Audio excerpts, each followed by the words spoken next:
it's an important day in the music history or the legends of music history. Were you inducted into the Rock and Roll Hall of Fame? You got the shirt and tie on. You look good. I mean, maybe you're waiting for the phone call. I was just in Cleveland and just trying to figure out what songs I want to play for my inauguration. Yes. That's tricky for some bands. I mean, obviously, if you like Zeppelin or The Who or the Stones, I mean, you can have a laundry list of songs. If you're some of these bands like The Clash, you got to play like one song over and over again. It's unfortunate. Why don't you just go after the Mets right now too? Because you seem to be the Clash, our usual whipping boy for you, and obviously the Metropolitans are. All right, so you mentioned the Who and the Zeppelin. Roger Daltrey, 77 years old today, which has to make us all feel kind of old. Think about it. Daltrey is 77 years old. That's unbelievable. I know we've had this frontman's discussion. This front men discussion. Check me out, like saying fishes. Front men's. We've had this front man discussion, and I think you have to put Daltrey right near the top of that list. 100%. Because I mean, top five. I mean, right? Got to be top five. Well, as much as I think Pete Townsend is a top three, all around most important, most talented rocker of all time. And therefore, I think the Who are nothing without Townsend. The Who are not the Who without Daltrey. I mean, it's kind of like Van Halen, without DLR. And I know we've had the Dave Lee frontman. So all right. So Daltrey's 77. Okay, so you I see you looking at albums. So I just wanted. Yeah. This is interesting because I think you would agree that despite his sloppiness, you see what I'm doing here? Keith Moon was probably one of the top 5 to 8 rock drummers of all time. You also would agree, I think, that Entwistle is probably a top 5 bass player of all time. You just told me about Pete and Roger. I mean, if you think about that band, each one of those guys is literally potentially in the top 5 of each vertical.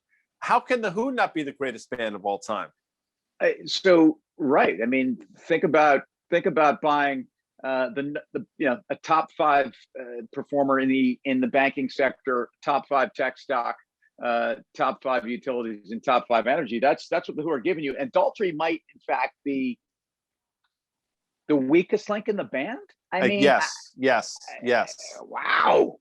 What did I just do? But right. So I've got a few Who albums for today. We've got Who Are You? Who Are You? Fantastic. I think, but you're not a fan. I know, right? Of their studio albums, it doesn't make their top 5 for me. This is one that I picked up at a bootleg store in the West Village from the '82 Shea Stadium show that I think we all went to. Here's of course Quadrophenia, which is I think just incredible. And then this really gets into Roger in his heyday, man. I mean, Tommy. Now that's the different album cover of the right. That's like that's the original. The original album cover. Right. That's interesting because there was another album cover, I'm pretty sure, but that's great. Look at you. By the way, the people that had a cup of coffee in this movie, I mean, it was really incredible. Including Jack Nicholson, including Eric Clapton, who was like the preacher in one of those really twisted like scenes with Tommy, and Margaret, of course. She was the great Anne Margaret.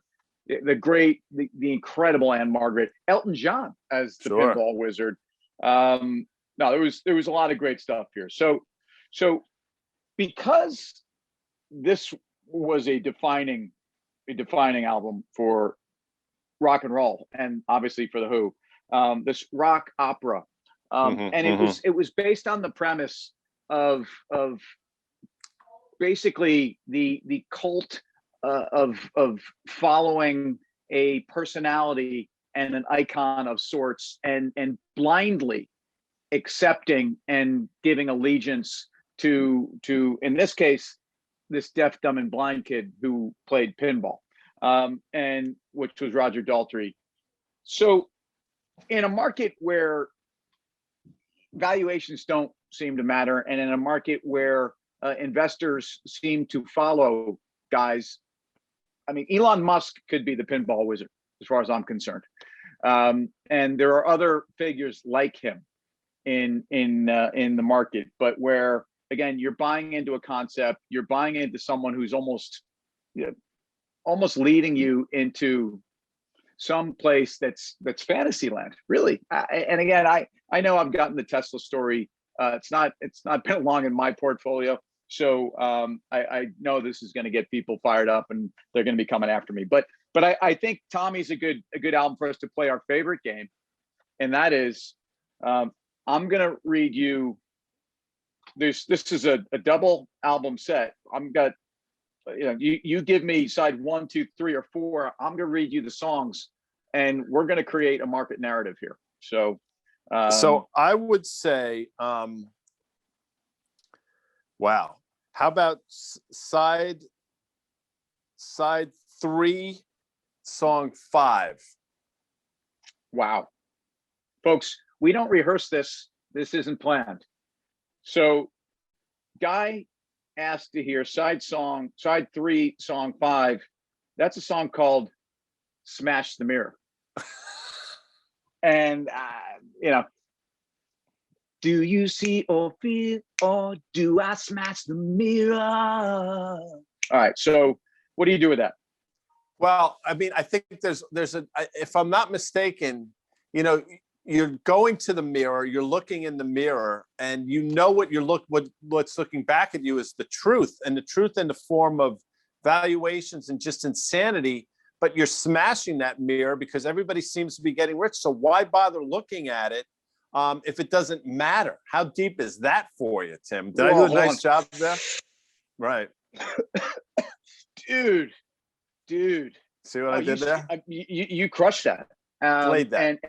And again, "Smash the Mirror," but "Go to the Mirror" is the earlier part of that song, and "Go to the Mirror, Boy," and that's really what the market at times has felt like it was ready to smash the mirror, and really ultimately we're not going to take it, right? Because that's where you get into the "Listening to You" anthem. Right. And we're not going to take it, and "I'm Free," and all these songs that I think on some level, as much as investors have reaped the benefits, those that are in the market, and we talk about that there's really such a disparate dynamic of who's in the market enjoying the benefits of central bank policy and who's not. But if a lot of investors, yes, they know this has been good for their retirement account, but I think there's an understanding that we'd all like to be free from the clutches of global central banks and policy that is setting us up for, again, I don't know if it's the kind of a rebellion that we saw in Tommy in the end of that movie, and ultimately where the masses rose up and pulled the corks out of their mouth, took off their glasses, and took the plugs out of their ears, and woke up and said, "We're not going to take it." So it's a great visual, by the way.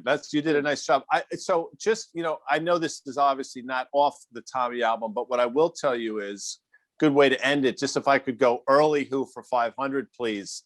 And I would say a lot of people have called me today to try to, what's going on. And what I've told them is I can't explain. So I did there.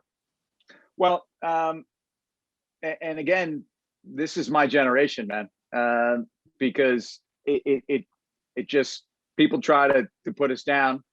And should you be apologizing for gains in a market that we know are sometimes not based on fun? I don't know. But I'm a substitute for another guy. So it may mean that Tim Seymour has already left this afternoon's session. And maybe we should, but as we get into March, let's just hope, and watch how I end this. Let's just hope we don't get the summertime blues. See what I did there? Yeah. And clearly, if we get the summertime blues, it's arguing that the song is over. And I know the segment's got to be over at this point. So with that, Guy, just go look for the miracle cure, and the world will be yours. See you later.